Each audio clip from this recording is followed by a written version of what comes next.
Hi, welcome to మనం TV. నేను మీ మనోజ్. ఏపీలో సంచలనం క్రియేట్ చేస్తున్న లిక్కర్ స్కామ్లో మరో బిగ్ ఫిష్ అరెస్ట్ అవుతుందా అంటే అవుననే సమాధానాలు వినిపిస్తున్నాయి. మాజీ డిప్యూటీ సీఎం నారాయణ స్వామి అరెస్టుకు రంగం సిద్ధమవుతుంది. ఎందుకంటే ఇప్పటికే పలుమార్లు విచారణ పిలిచినప్పటికీ ఆయన హాజరు కాలేదు. ఏదో ఒక వంక చెప్తూ ఆయన దాన్ని పోస్ట్పోన్ చేసుకుని వస్తున్న వైఖరి. సో ఇలాంటి నేపథ్యంలో మరి ఆయన అరెస్ట్ ఉంటుందా లేదా మాట్లాడదాం. మనతో పాటు ప్రముఖ పొలిటికల్ అనలిస్ట్ డివి శ్రీనివాస్ గారు ఉన్నారు. నమస్కారం సార్. నమస్తే. నారాయణ స్వామి అరెస్ట్ ఉంటుందా ఉండదా సార్?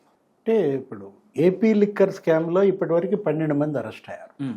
ఒక ఎంపీ అరెస్ట్ అయ్యాడు, ఒక మాజీ ఎమ్మెల్యే అరెస్ట్ అయ్యాడు, అప్పటి ముఖ్యమంత్రి కార్యాలయం జగన్మోహన్ రెడ్డి ఓఎస్డీగా పనిచేసిన కృష్ణమోహన్ రెడ్డి అరెస్ట్ అయ్యాడు, ఆయన సీఎంఓ కార్యదర్శి ధనుంజయ రెడ్డి అరెస్ట్ అయ్యాడు. టోటల్గా దీనిలో కర్త కర్మ క్రియ జగన్మోహన్ రెడ్డి. ఇప్పుడు దీని వెనుక mastermind mister and Mrs Jaganmohan Reddy అని మాణిక్యం ఠాగూరే అన్నాడు. ఇప్పుడు ఇవాళ జగన్ లోభం, మద్యం కుంభకోణం, మరి నారాయణ స్వామి రాజకీయ జీవితం, ఆయన మూల్యం చెల్లించుకోవాల్సిన పరిస్థితి. ఆయనే ఎక్సైజ్ శాఖ మంత్రిగా. ఇప్పుడు ఈ పాలసీ మేకింగ్లో ఆయన పాత్ర ఏంటి? ఏది ప్రభుత్వం ద్వారా మద్యం అమ్మిస్తున్నామన్నారు, ప్రభుత్వ దుకాణాలు పెట్టామన్నారు. కానీ మరి మీరు అమ్మించింది ఎవరి ద్వారా? అవుట్సోర్సింగ్ ఎంప్లాయీస్ని పెట్టారు. ఆ అవుట్సోర్సింగ్ ఏజెన్సీ కూడా మిథున్ రెడ్డిదే అన్నారు. అంటే వైసీపీ కార్యకర్తలనే ఆ షాపుల్లో పెట్టి అమ్మించారు. మీరు అమ్మిన మద్యం మీరే తయారు చేశారు, డిస్టిలరీలన్నీ మీరు కబ్జా చేశారు. అసలు ఏదో ఆదాన్ డిస్టిలరీ, యూఈ డిస్టిలరీ, లీలా డిస్టిలరీ, ఒక్కొక్క దానికి 1000 కోట్లు ఆర్డర్స్ ఇచ్చారు. ఇక్కడ ఉన్నటువంటి ఎస్పీవై డిస్టిలరీ, దాన్ని మీరు కబ్జా చేసి దానిలో ఇవన్నీ తయారు చేశారని. ఇప్పుడు ఇంతకుముందు ఎప్పుడు ఆ జే బ్రాండ్స్ అనేది ఎప్పుడు వినలేదు. ప్రెసిడెంట్ మెడల్ అంటారు, బూమ్ బూమ్ బీర్ అంటారు, అమరావతి అంటారు, లేకపోతే 3 క్యాపిటల్స్. గతంలో ఈ పేర్లు ఎప్పుడు మనం వినలేదు. అంటే వీళ్ళు అమ్మింది మద్యం కాదు, ఒక పాయిజన్, స్లో పాయిజన్. ఒక తూర్పుగోదావరి జిల్లాలోనే 5 ఏళ్లలో 7,000 మంది చనిపోయారు ఈ మద్యం తాగినాళ్ళని వైద్య ఆరోగ్య శాఖ నివేదిక. అంటే ఒక జిల్లాలో 7,000 మంది అంటే మరి 13 ఉమ్మడి జిల్లాల్లో 90,000 మంది, 1,00,000 మంది చనిపోయారా? అంటే వీళ్ళ లివరు, కిడ్నీస్ దెబ్బతిన్నాళ్లే 40 లక్షల మంది అంటున్నారు. అంటే వీళ్ళు ఈ మద్యం ద్వారా ప్రజల రక్తం జలగల్లాగా పీల్చారు. అసలు ఈ లిక్కర్ పాలసీ మేకింగ్లో అప్పటి ఎక్సైజ్ శాఖ మంత్రిగా డిప్యూటీ సీఎం నారాయణ స్వామి పాత్ర ఏంటి? గతంలో ఎంక్వైరీకి రమ్మన్నా రాలేదు.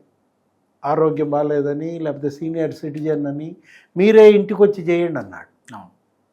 నారాయణ స్వామి వీడియో కాన్ఫరెన్స్ ఏదో పెట్టారు గతంలో. ఇప్పుడు ఈరోజు సిట్ బృందం వెళ్ళింది. విచారణకు ఆయన సహకరిస్తాడా? అప్రూవర్గా మారతాడా? లేదు అరెస్ట్ అవుతాడా? ఇప్పుడు మనకి ఢిల్లీ లిక్కర్ స్కామ్ గుర్తొస్తుంది. దాంట్లో deputy CM arrest, Manish Sisodia.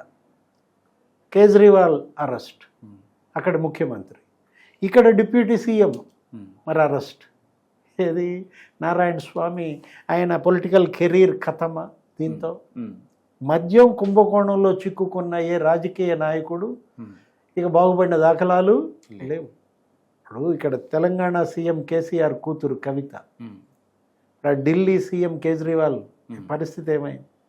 ఇప్పుడు నారాయణ స్వామి మరి సుదీర్ఘ రాజకీయ జీవితం 40 ఏళ్ళు. అటు సర్పంచ్ స్థాయి నుంచి వచ్చాడు, ఎమ్మెల్యే, లేకపోతే మరి మంత్రి, డిప్యూటీ సీఎంకి వచ్చిన వాడు. 6 సార్లు ఏదో కంటెస్ట్ చేశాడు, 3 సార్లు ఓడిపోయాడు కాంగ్రెస్ తరఫున.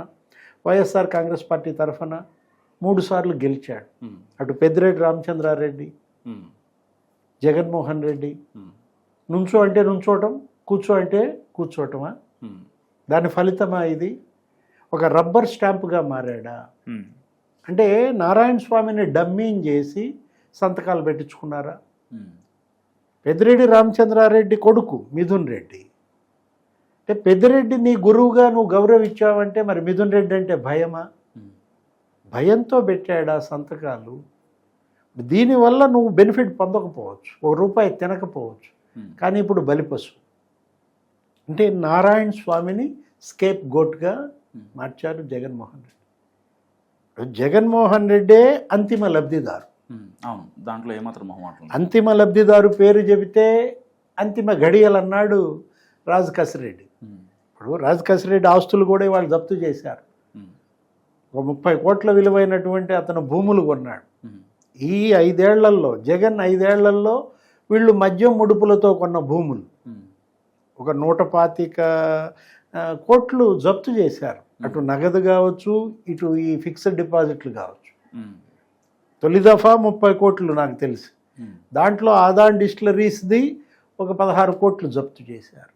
ఇవాళ మరి ఈ 30 కోట్ల ఆ భూముల జప్తులో ఇప్పుడు రాజ్ కసిరెడ్డి తల్లి సుభాష్ని పేరు మీద మరి షాబాద్ మండలంలో కొన్న ఎకరాలు. ఇప్పుడు రాజ్ కసిరెడ్డి ఒక 100 ఎకరాలు కొన్నాడు అంటున్నారు. ధనుంజయ రెడ్డి మరి అక్కడ ఉన్నటువంటి ఆ ముత్తుకూరు మండలంలో లేకపోతే కోవూరులో ఆయన కొన్నాడు అంటున్నారు, ఆయన కొడుకు పేరు మీద, ఆయన మరదల పేరు మీద. మీడియాలో కథనాలు మనం చూస్తుంటే సిట్ వేసిన ఛార్జ్షీట్ ప్రకారం మనం ఒకసారి పరిశీలిస్తే ధనుంజయ రెడ్డే కాదు, కృష్ణమోహన్ రెడ్డి అతను బాన్స్వాడ దగ్గర కొన్నాడు అన్నారు. ఆయన కోడలు స్నిగ్ధారెడ్డి పేరు మీద ఇటు రామచంద్రపురం మండలంలో మహేశ్వరం మండలంలో కొన్నాడు అన్నారు. అతని కొడుకు రోహిత్ రెడ్డి, అతని పేరు మీద సాఫ్ట్వేర్ కంపెనీలు. ఎక్కడి నుంచి వచ్చాయి ఈ ఆస్తులన్నీ? ఇదంతా మద్యం ముడుపుల సొమ్మే అంటున్నారు. ఇప్పుడు బ్యాంక్ ఆఫ్ మహారాష్ట్రలో పిఎల్ఆర్ ప్రాజెక్ట్స్ అకౌంట్లోకి 5 కోట్లు వచ్చాయి లిక్కర్ కంపెనీ నుంచి అని మనీ ట్రయల్ చూపించారు. నెలకి 5 కోట్లు ముడుపులు మిథున్ రెడ్డి తీసుకున్నాడు, 5 కోట్లు ముడుపులు నెలకి విజయసాయిరెడ్డికి ఇచ్చారన్నారు. విజయసాయిరెడ్డికి మధ్యలో ఇవ్వటం ఆపేశారు. ఆ మొత్తం కూడా రాజ్ కసిరెడ్డి తీసుకోవటం వల్లే సాయిరెడ్డి కోపం వచ్చింది. అతనే ఈ మొత్తం బయట పెట్టాడు ఈ స్కామ్ అంతా. రాజ్ కసిరెడ్డే కర్త కర్మ క్రియ అన్నా కూడా ఇక్కడ అసలు మాస్టర్ మైండ్ జగన్మోహన్ రెడ్డి. ఇప్పుడు జగన్మోహన్ రెడ్డి అరెస్ట్ తప్పదా? ఇప్పుడు నారాయణ స్వామిని వాళ్ళ కనుక అరెస్ట్ చేస్తే వాట్ నెక్స్ట్ అరెస్ట్ అయ్యేదిగా జగన్మోహన్ రెడ్డి. అంటే ఇక క్లైమాక్స్. ఇప్పటికే రాజ్ కసిరెడ్డి ఆస్తులు కూడా జప్తు చేశారు. సో ఫైనల్గా ఎవరి ఆస్తులు జప్తు చేసే అవకాశం ఉందంటారు? మొత్తం అందరి ఆస్తులు జప్తు చేయాలి. ఏది ప్రజల రక్తం జలగల్లాగా పీల్చారు. మనం అనుకుంటోంది అదే. 1,00,000 మంది ఈ మద్యం దాగి చనిపోయారంటున్నారు. 40 లక్షల మంది లివర్ కిడ్నీస్ దెబ్బతిన్నాయి అంటున్నారు. ఇప్పుడు ఈడీ మరి ఆర్థిక నేరాలకు పాల్పడి పారిపోయిన వాళ్ళు ఉన్నారు. బ్యాంకులకు 1000 కోట్లు ఎగ్గొట్టి పారిపోయారు. విజయ్ మాల్యా, లలిత్ మోడీ, చోక్సీ, నీరవ్ మోడీ వాళ్ళ ఆస్తులన్నీ జప్తు చేసిన ఈడీ 22,000 కోట్లు మరి వాళ్ళ బాధితుల సంక్షేమం కోసం ఖర్చు పెడతానంటారు. సేమ్ అదే ఇక్కడ కూడా. ఇప్పుడు ఈ సిట్ కానీ ఈడీ కానీ విదేశాలకు ఎంత మనీ లాండరింగ్ జరిగింది, అక్కడ వ్యాపారాలు ఏమేం చేశారు, థాయిలాండ్లో, దుబాయ్లో, టాంజానియాలో, జింబాబ్వేలో, అమెరికాలో వీళ్ళు పెట్టిన కంపెనీలు, వీళ్ళు తీసిన సినిమాలు, వీళ్ళు సినిమాలు తీశారంటున్నారు. రియల్ ఎస్టేట్లో పెట్టుబడులు పెట్టారంటున్నారు. మైసూర్లో, బెంగళూరులో, హైదరాబాద్లో మొత్తం ఏది ఆ డిస్టిలరీలు పెట్టారు, హాస్పిటల్స్ పెట్టారు. ఇప్పుడు ఆల్రెడీ పట్టుకున్నారు. ఒక 11 కోట్లు ఒక డెన్లో దొరికాయి. వర్ధమాన్ ఇంజనీరింగ్ కాలేజీ దానికి సంబంధించినటువంటి ఆ సులోచన ఫార్మ్స్ ఏదో ఉంది. ఆ నగదు మొత్తం అంతా కూడా ఇవాళ ఈ జేబ్ బ్రాండ్స్ బాధిత సంక్షేమ నిధి అని పెట్టాలి. జే బ్రాండ్స్ తాగి చనిపోయిన కుటుంబాలను, లేకపోతే ఆరోగ్యం దెబ్బతిన్నటువంటి ఆ లివర్ పాడైనటువంటి ఆ కుటుంబాలని వాళ్ళని నిలబెట్టాలి, వాళ్ళకి చికిత్స కోసం ఖర్చు చేయాలి. ఆ జే బ్రాండ్స్ బాధిత సంక్షేమ నిధికి ఈ ఆస్తులన్నీ కూడా జమ చేయాలి. Thank you sir. సో ఇది శ్రీనివాస్ గారు చూస్తూనే ఉండండి మనం టీవీ.